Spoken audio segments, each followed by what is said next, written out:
অন্ধ সপোনত মই চকু মুটাকুলি হৈ বন্ধ বাটেৰে গৈ ঘূৰি নাহোঁ ঘৰলৈ।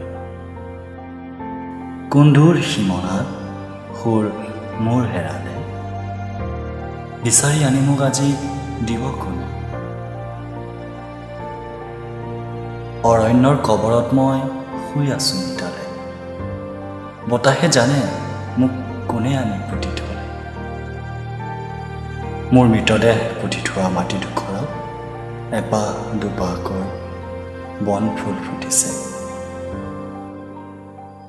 ৰাতিৰ মায়াজালত ঠন ধৰি ফুলি উঠাৰ প্ৰয়াস, প্ৰহৰে প্ৰহৰে এপাহ দুপাহকৈ বন ফুল ফুটে নিজানে নিতালে।